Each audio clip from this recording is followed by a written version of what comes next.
వెంటనే గ్రోత్ ఉండదు. కాబట్టి చాలామంది చెప్తుంది ఏంటి అంటే, నువ్వు యంగ్ ఏజ్‌లోనే ఉన్నప్పుడు ఇన్వెస్ట్ చేయాలి. నువ్వు ఒక ఏజ్ వచ్చిన తర్వాత అవి మెచ్యూర్ అయ్యి మనీ రిటర్న్స్ వస్తాయి అన్నట్టు చెప్తూ ఉంటారు. సో యంగ్ ఏజ్‌లోనే ఎందుకు రియల్ ఎస్టేట్‌లోనే ఇన్వెస్ట్ చేయాలి? అట్లనే ఏం లేదు.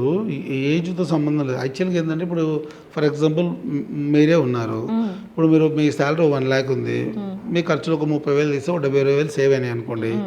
మీకు ఎటువంటి బర్డెన్స్ లేవు. ఇప్పుడు ఒక ప్రాపర్టీ ఒకటో రెండో ప్రాపర్టీలు కొన్నారనుకోండి, ఫ్యూచర్లో మ్యారేజ్ అయిన తర్వాత చిల్డ్రన్స్ వచ్చిన తర్వాత వాళ్ళ ఎడ్యుకేషన్కో లేకపోతే మీకు ఏదన్నా హౌస్ పర్చేజ్ చేద్దాం అనుకున్నా ఇంకేదన్నా ఆ పర్పస్ ఉన్నప్పుడే అప్పటికి ఇవన్నీ మెచ్యూర్కి వచ్చేస్తాయి కదా. సో ఎంగేజ్లో చేయడం వల్ల వచ్చే అడ్వాంటేజ్ అది. లేదు మీరు మీ పిల్లల ఎడ్యుకేషన్ అంతా కంప్లీట్ అయిన తర్వాత ఇన్వెస్ట్ చేస్తాను అనుకున్నారు అనుకోండి, అప్పటికి ఈ ప్రాపర్టీ 100 times పెరిగి ఉంటాయి. సో అప్పుడు కొనలేం మనం. ఇప్పుడు ఏంటంటే కాలంతో పాటు ప్రైస్ కూడా పెరగడానికి ఛాన్స్ ఉంది కదా. సో ఎందుకంటే తక్కువ ప్రైస్ ఉన్నప్పుడు మనం ఇన్వెస్ట్ చేసినాం అనుకోండి, అది భవిష్యత్తుకు ఉపయోగపడుతుంది. అలా. సో రియల్ ఎస్టేట్లో ROI, రిటర్న్స్ ఆన్ ఇన్వెస్ట్మెంట్, ఎలా క్యాలిక్యులేట్ చేయాలి?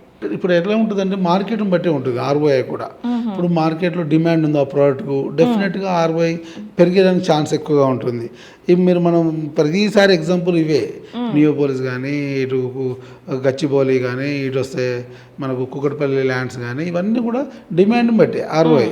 వాళ్ళు అనుకున్నారా 140 కోట్లు 145 కోట్లు ఎకరం పోతుంది, 170 కోట్లు ఎకరం పోతుంది అనుకున్నారా? వాళ్ళు ఏ ROI క్యాలిక్యులేట్ చేస్తారు? అవును, చేయలేరు కదా. సో అక్కడ ఉన్నటువంటి డిమాండ్ని బట్టి కనెక్టివిటీని బట్టి అవుటర్ రింగ్ రోడ్ లేకపోతే ఆ ప్రైస్ లేదు, అవుటర్ రింగ్ రోడ్తో పాటు ఐటీ సెజ్ లేకపోతే ఆ ప్రైస్ లేదు. సో ఇవన్నీ 1 by 1 వచ్చాయి. ఫస్ట్ ఐటీ వచ్చిన తర్వాత అవుటర్ రింగ్ రోడ్ వచ్చింది, దాంతో పాటు మంచి బిల్డర్స్ వచ్చారు ఇలా. సో 1 by 1 యాడ్ అవుతూ వచ్చాయి.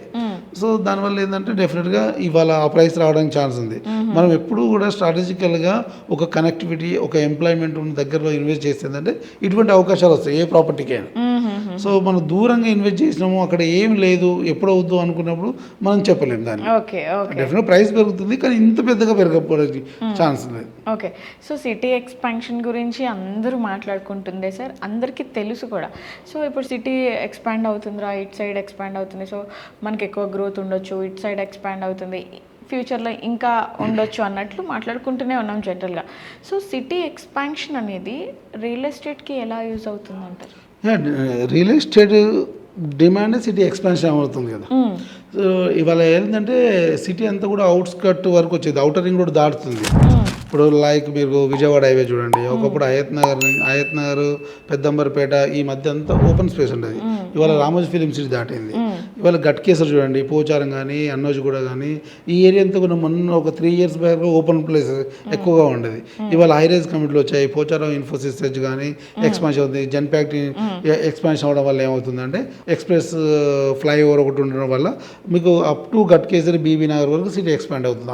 ఆ వైపు ఇటు షాద్ నగర్ వరకు ఎక్స్పాండ్ అవుతుంది. కొత్తూరు, తిమ్మాపూరు, నందిగామ, షాద్ నగర్ అప్ టు ఇక్కడ వరకు డెవలప్ అవుతుంది. ప్రతి ఏరియా కూడా అంతే. అక్కడ ఉన్నటువంటి ఎంప్లాయీ అక్కడ ఆ స్థానిక పరిసర ప్రాంతంలో ఎక్కడైతే కనెక్టివిటీ బాగుంటుందో, ఏ లొకేషన్ అయితే ఏ కమ్యూనిటీ బాగుంటుందో అక్కడ ఉండడానికి ఇష్టపడుతున్నాడు. ప్రతిదీ హైదరాబాద్ సిటీ లోపలికే వచ్చి సిటీలోనే ఉండాలని ఎవరు అనుకోవట్లేదు. ఎందుకంటే ఇవాళ అవుట్స్కట్లో ఇంటర్నేషనల్ స్కూల్స్ వచ్చాయి, కాలేజెస్ వచ్చాయి, సూపర్ మార్కెట్లు వచ్చాయి, హాస్పిటల్స్ వచ్చాయి.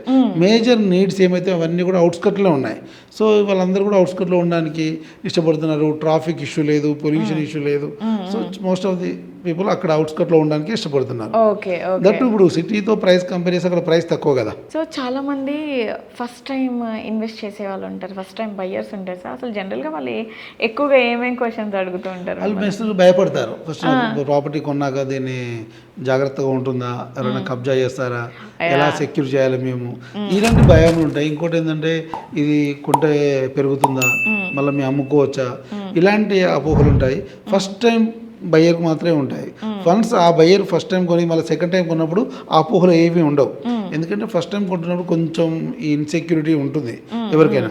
దట్ ఇవాళ HMDA, రేరా, గేటెడ్ కమ్యూనిటీలు ఈ ప్రాజెక్టులు వచ్చాక ప్రతి కంపెనీ కూడా సెక్యూరిటీ ప్రొవైడ్ చేస్తుంది, CC కెమెరాలు ప్రొవైడ్ చేస్తున్నారు, ఆ సర్వేలెన్స్ ఇస్తున్నారు, కమ్యూనిటీస్ క్రియేట్ చేసి కమ్యూనిటీ వాళ్ళకి ఇచ్చేస్తున్నారు. సో దానివల్ల ఏమవుతుందంటే ప్రాపర్టీ సెక్యూర్గా ఉంటుంది. ఇవాళ HMDA రేరా అప్రూవ్ కానీ, DDCP రేరా అప్రూవ్ కానీ ఇవన్నీ కూడా లీగల్గా చూసిన తర్వాతనే చేస్తున్నటువంటి ప్రాపర్టీస్ కాబట్టి ఎటువంటి అపోహలు అవసరం లేదు. ఒకటి ఏంటంటే భూమి మీద ఇన్వెస్ట్ చేస్తున్నప్పుడు మనము ధైర్యంతో ఇన్వెస్ట్ చేయాలి, ఓకే. భూదేవి మీద నమ్మకంతో ఇన్వెస్ట్ చేయాలి. అంతేకాని భయపడుతూ మనము ఇది భూమిని ఎవరైనా ఎత్తుకుపోతారు అనుకుంటే ఇంత వందల మంది ఇక్కడ ఇన్వెస్ట్ చేసేవాళ్ళు కాదు, ఇంత సిటీ ఇంత పెద్దగా ఎక్స్పాండ్ అయ్యేది కాదు. సరే స్టార్టింగ్లో ఇన్వెస్ట్ చేస్తున్నప్పుడు ఆ అపోహ ఉంటుంది, దాన్ని మనం ఎప్పటికప్పుడు క్లియర్ చేస్తుంటాం కాబట్టి ఇబ్బంది ఏం లేదు. కొంత ఉంటుంది, కొంతమందికి ఉంటుంది, దాని క్లారిటీ ఇస్తాం, ఇబ్బంది ఏమి ఉండదు. ఎందుకంటే మనం ప్రొవైడ్ చేసే సెక్యూరిటీని చూస్తారు, అక్కడ మనం చుట్టూ బౌండరీ వాళ్ళు ఇస్తాము, ఫ్లాట్కు మధ్యలో 4 స్టోన్స్ ప్రొవైడ్ చేస్తాము, నెంబరింగ్ ఉంటుంది, నేమ్ ప్లేట్స్ ఉంటాయి, ఎవ్రీథింగ్ ఉంటుంది కాబట్టి ఇబ్బంది ఏం లేదు. డాక్యుమెంటేషన్ కూడా పర్ఫెక్ట్ డాక్యుమెంటేషన్ ఉంటుంది, లింక్ డాక్యుమెంట్స్ ఇవన్నీ చూపించడం ఏంటంటే కొంత కాన్ఫిడెన్స్ క్రియేట్ అవుతుంది, పర్చేజ్ చేస్తారు. ఓకే సార్, మన వాళ్ళు మిమ్మల్ని కాంటాక్ట్ చేయాలంటే నన్ను కాంటాక్ట్ చేయాలనుకుంటే 7650913456 నా కాంటాక్ట్ నెంబర్. ఓకే.